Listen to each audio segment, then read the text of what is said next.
വേദഭാഗത്തിൽ നിന്ന് അതിനൊരു ഭാഗം കൂടി ചിന്തിച്ച് അത് ക്ലോസ് ചെയ്യാനായിട്ട് താല്പര്യപ്പെടുന്നു. നമ്മൾ ചിന്തിച്ചുകൊണ്ടിരുന്നത് ലൂക്കോസിന് സുവിശേഷം അതിന്റെ 10-ാം അധ്യായം അതിന്റെ 40-41 വാക്യങ്ങളാണ് നമ്മൾ കഴിഞ്ഞ ദിവസം ചിന്തിച്ചുകൊണ്ടിരിക്കുന്ന. മാർത്തയെക്കുറിച്ചും മറിയെക്കുറിച്ചും നമ്മൾ ചിന്തിക്കാനിടയായിത്തീർന്ന വായിച്ച വാക്യത്തിലൂടെ കടന്നു വരാം. മാർത്തയോ വളരെ ശുശ്രൂഷയാൽ കുഴങ്ങിയിട്ട് അടുക്ക വന്ന്, കർത്താവേ, എന്റെ സഹോദരി ശുശ്രൂഷയ്ക്ക് എന്നെ തനിച്ചു വിട്ടിരിക്കുന്നതിൽ നിനക്ക് വിചാരമില്ലയോ?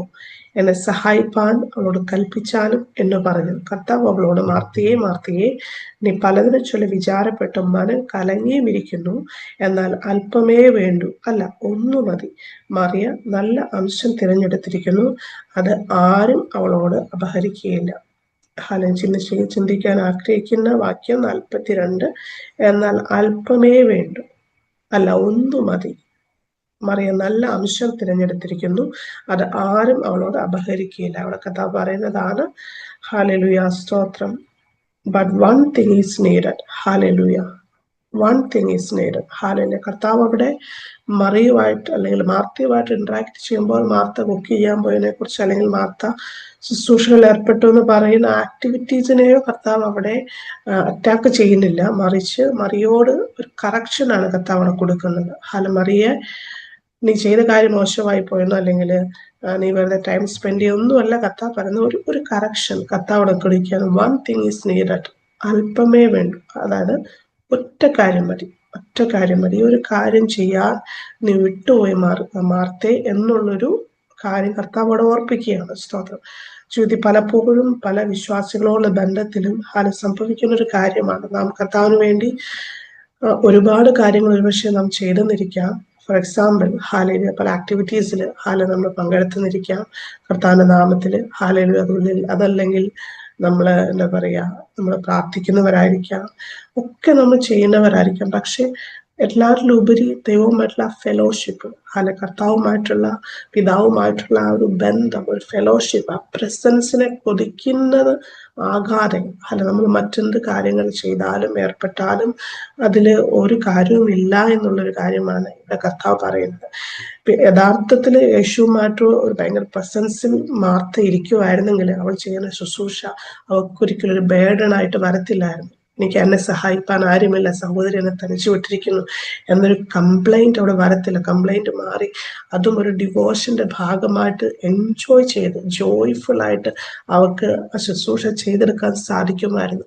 എന്തുകൊണ്ടാണ് മാർത്ത കംപ്ലൈന്റ് പറയാൻ ഇടയായത്? കാരണം ദൈവത്തിന് വേണ്ടി ശുശ്രൂഷ ചെയ്യുമ്പോൾ അല്ലെങ്കിൽ യേശുവിന് വേണ്ടി ശുശ്രൂഷ ചെയ്യുമ്പോൾ അത് അവള് എൻജോയ് ചെയ്യാൻ സാധിക്കാതിരുന്നത് ആ പ്രസൻസ് അവൾ ഇല്ലാതെ പോയത് കൊണ്ട്, ആ ദൈവത്തിന്റെ പ്രസൻസ് അവളെ നഷ്ടമായി പോയത് കൊണ്ടാണ്. അപ്പൊ പ്രസൻസ് നഷ്ടമാകുന്നിടത്ത് വർഷിപ്പ് ആയിക്കോട്ടെ, ഡിവോഷൻ ആയിക്കോട്ടെ, എന്തും ആയിക്കോട്ടെ, ഈവൻ പ്രാർത്ഥന ആയിക്കോട്ടെ, അത് നമുക്ക് ബേർഡൻ ആയിട്ട് മാറും. ഹല്ലേലൂയ. അത് നമുക്കൊരു ചടങ്ങായിട്ട് മാറും. അത് നമുക്ക് സിമ്പിൾ ആക്ടിവിറ്റി ആയിട്ട് മാറും. കർത്താവ് അതൊരിക്കലും ആഗ്രഹിക്കുന്നില്ല. നാം എന്ത് ചെയ്യുമ്പോഴും കർത്താവിന്റെ സന്നിധിയിൽ ആ പ്രസൻസിൽ നാം ആയിരിക്കുന്നുവെങ്കിൽ നാം ചെയ്യുന്നതെല്ലാം നമുക്ക് കൂടുതൽ നമുക്ക് നിർത്താൻ കഴിയാത്തവണ്ണമെന്നുള്ള സന്തോഷം നൽകുന്നതായിട്ട് മാറും, നമുക്ക് ജോയ് ആയിട്ട് മാറും. സ്തോത്രം. ഇത് ഒരു സിമ്പിൾ കാര്യമാണ് നമ്മൾ ചിന്തിക്കേണ്ടത്. ഹാലയില് ഏറ്റവും പ്രധാനമുള്ള കാര്യം ദൈവവുമായിട്ടുള്ള ആ ഒരു ഫെലോഷിപ്പാണ്. ആ ഫെലോഷിപ്പ് ഉണ്ട്. അതിപ്പം ദൈവം നമുക്ക് അവിടെ നിൽക്കട്ടെ, നമ്മൾ മാനുഷികമായി തന്നെ നോക്കുവാണെങ്കിൽ നമുക്ക് ഏറ്റവും ആദ്യം വേണ്ടത് ഫെലോഷിപ്പാണ്. ഹാലയിലൂയ, ബന്ധമാണ്. ബന്ധമില്ലാതെ നമ്മൾ ബാക്കി എന്തെല്ലാം ചെയ്തെന്ന് പറഞ്ഞാലും സ്തോത്രം എല്ലാം വേസ്റ്റ് ആണ്. ഹാലയില് സിംപ്ലി പറയാം, സിമ്പിൾ ആസ് ഇപ്പൊ ഫോർ എക്സാമ്പിൾ ഒരു ഹസ്ബൻഡ് ആൻഡ് വൈഫ് തമ്മിലുള്ള ബന്ധമായിക്കോട്ടെ, മാതാപിതാക്കളും കുഞ്ഞുങ്ങളും തമ്മിലുള്ള ബന്ധമായിക്കോട്ടെ, എല്ലാറ്റിന്റെയും അടിസ്ഥാനം എന്ന് പറയുന്നത് ഹല്ലേലൂയ ഫെലോഷിപ്പാണ്. ആ ഫെലോഷിപ്പ് ഇല്ലാതെ നമ്മൾ എന്തെല്ലാം ചെയ്ത് നമ്മൾ വളരെ ഡ്യൂട്ടിഫുൾ ആണെന്ന് പറഞ്ഞിട്ട് കാര്യമില്ല. സ്തോത്രം. ഇത് സിമ്പിൾ, അതാണ് കർത്താവ് ആഗ്രഹിക്കുന്നത്. സ്തോത്രം. ഫോർ എക്സാമ്പിൾ, നമ്മൾ കുഞ്ഞുങ്ങൾക്ക് നമ്മളെല്ലാം ചെയ്തു കൊടുക്കുന്നു. ആസ് എ പാരന്റ് സിമ്പിളായിട്ട് പറയുക, നമ്മളെല്ലാം നമ്മുടെ ഡ്യൂട്ടികളൊക്കെ ചെയ്തു കൊടുക്കുന്നു. പക്ഷെ നമ്മുടെ ഹൃദയത്തിൽ ആ കുഞ്ഞുങ്ങൾക്ക് നല്ലൊരു സ്ഥാനം കൊടുക്കാൻ കഴിയുന്നില്ലെങ്കിൽ, അല്ലെങ്കിൽ ഹല്ലേലൂയ നമ്മളുമായിട്ട് ഫെലോഷിപ്പിലോട്ട് നമ്മൾ ആരാണ്, അല്ലെങ്കിൽ നമ്മൾ അവർ ആരാധന ഫെലോഷിപ്പിലുള്ള ആ ഒരു മേജർ കോർ നമ്മൾ മറന്നിട്ട് നമ്മൾ ചെയ്യുവാണെങ്കിൽ അത് വേസ്റ്റ് ആണ്. അങ്ങ് അത് വേസ്റ്റ് ആയി തീരും. സ്തോത്രം. സിമ്പിളാണ്. എന്തു പറയുന്നത് പോലെ പിതാവുമായിട്ടുള്ള ആ ഫെലോഷിപ്പിൽ ഞാൻ കർത്താവിന്റെ ആരാണ്, കർത്താവിന്റെ ആരാണെന്നുള്ള ആ ഒരു ബന്ധം അത്രത്തോളം നാം മനസ്സിലാക്കുന്നുവോ അത്രത്തോളം ഹല്ലേലൂയ മീനിങ് ഫുൾ ആയിട്ട് മാറും ദൈവത്തിന് നാം ചെലവഴിക്കുന്ന സമയങ്ങളും നാം ദൈവത്തിന് വേണ്ടി ചെയ്യുന്ന കാര്യങ്ങളും. ആമേൻ. സ്തോത്രം. ദാവീദ് ഇത് വ്യക്തമായിട്ട് മനസ്സിലാക്കിയ ദൈവഭക്തനായ ദാവീദ്. അതുകൊണ്ട് തന്നെ താനായിരിക്കുന്ന സാഹചര്യങ്ങളോ സിറ്റുവേഷൻസോ താൻ ആരായിരിക്കുന്നു എന്നതെല്ലാം മറന്നിട്ട് ദാവീദ് പറഞ്ഞൊരു കാര്യമുണ്ട്. സ്തോത്രം. സങ്കീർത്തനങ്ങളുടെ പുസ്തകം 27-ാം അധ്യായത്തില് അതിന്റെ 3-4 വാക്യങ്ങൾ ദാവീദ് പറഞ്ഞു. സ്തോത്രം. ഞാൻ യഹോവയുടെ ഒരു കാര്യം, 4-ാമത്തെ വാക്യം, ഒരു കാര്യം അപേക്ഷിച്ചു, അത് തന്നെ ഞാൻ ആഗ്രഹിക്കുന്നു, യഹോവയുടെ മനോഹരത്വം കാണുവാനും അവന്റെ മന്ദിരത്തിൽ ധ്യാനിപ്പാനും എന്റെ ആയുഷ്കാലമൊക്കെയും ഞാൻ യഹോവയുടെ ആലയത്തിൽ പാർക്കേണ്ടതിന്. ഒറ്റ കാര്യം ഞാൻ ദൈവത്തോട് ചോദിക്കുന്നത്, സ്തോത്രം, കർത്താവിന്റെ മനോഹരത്വം കാണുവാൻ. സ്തോത്രം. ആ മന്ദിരത്തിൽ, സ്തോത്രം, യഹോവയുടെ ആലയത്തിൽ എൻ്റെ ആയുഷ്കാലമൊക്കെയും യഹോവയുടെ ആലയത്തിൽ പാർക്കാനും കർത്താവിന്റെ മന്ദിരത്തിൽ ധ്യാനിപ്പാനും. സ്തോത്രം. ഇങ്ങനെയുള്ളൊരു ആഗ്രഹമാണ് യഥാർത്ഥമായ ദൈവഭക്തന്റെ ഉള്ളിൽ നിന്ന് ദൈവം ആഗ്രഹിക്കുന്നത്. എപ്പോഴും കർത്താവുമായിട്ടുള്ള ഒരു ഫെലോഷിപ്പ്, ദൈവത്തോട് കൂടെ ആയിരിക്കാൻ, ദൈവത്തിന്റെ ഇഷ്ടം ചെയ്യുവാൻ. സ്തോത്രം. അങ്ങനെ ആകുമ്പോൾ മാത്രമേ നമ്മൾക്ക് യഥാർത്ഥമായ ദൈവീയ ഇഷ്ടങ്ങളെ, ദൈവത്തിന്റെ പദ്ധതികളെ നമ്മുടെ ലൈഫിൽ ചെയ്യാനായിട്ട് സാധിക്കത്തുള്ളൂ. അങ്ങനെ ആകുമ്പോൾ നമ്മുടെ ലൈഫ് എത്ര ഹാർഡായിട്ട് സിറ്റുവേഷൻ നമ്മൾ കടന്നു പോയിക്കൊള്ളട്ടെ, പ്രസൻസ് നമ്മളിൽ ഉണ്ടെങ്കിൽ നാം പോലും അറിയാതെ നമ്മളതെല്ലാം ഓവർകം ചെയ്തുകൊണ്ടിരിക്കും. സ്തോത്ര. കർത്താവ് പറഞ്ഞൊരു കാര്യമുണ്ട്. യോഹന്നാന്റെ സുവിശേഷം 15-ാം അധ്യായം അതിന്റെ 15 തോന്നുന്നു. സ്തോത്രം. ഹല്ലേലൂയ. 4-5 വാക്യങ്ങളിൽ കർത്താവ് പറയുന്നുണ്ട്. സ്തോത്രം. നിങ്ങൾ എന്നിലും, ഒരു വചനം ഉണ്ടല്ലോ, ഹല്ലേലൂയ, ഞാൻ മുന്തിരിവള്ളിയാകുന്നു. സ്തോത്രം. നിങ്ങൾക്ക് എന്നിൽ വസിച്ചിട്ടല്ലാതെ, കൊമ്പിന് മുന്തിരിവള്ളിയിൽ വസിച്ചിട്ടല്ലാതെ സ്വയമായി കഴിക്കാൻ കഴിയത്തില്ല എന്ന് പറയുന്നത് പോലെ, സ്തോത്രം, കർത്താവിൽ നാം വസിക്കുമ്പോൾ മാത്രമേ നമ്മൾക്ക് എന്തെങ്കിലും യഥാർത്ഥമായിട്ട് ഫ്രൂട്ട്ഫുൾ ആകാൻ കഴിയത്തുള്ളൂ. ദൈവത്തിൽ വസിക്കാതെ നമുക്ക് ഫലം കഴിക്കാൻ കഴിയത്തില്ല. അങ്ങനെ വസിക്കാതിരിക്കുന്നതെല്ലാം നശിച്ചു പോകുമെന്ന്, അല്ലെങ്കിൽ അതിനെല്ലാം ഇല്ലാതാക്കി കളയുമെന്ന്. സ്തോത്രം. അതാണ് എന്നിൽ വസിപ്പ്, ഞാൻ നിങ്ങളിൽ വസിക്കും, കൊമ്പിന് മുന്നിൽ വസിച്ചിട്ടല്ലാതെ സ്വയമായി കഴിക്കാൻ കഴിയത്തില്ല.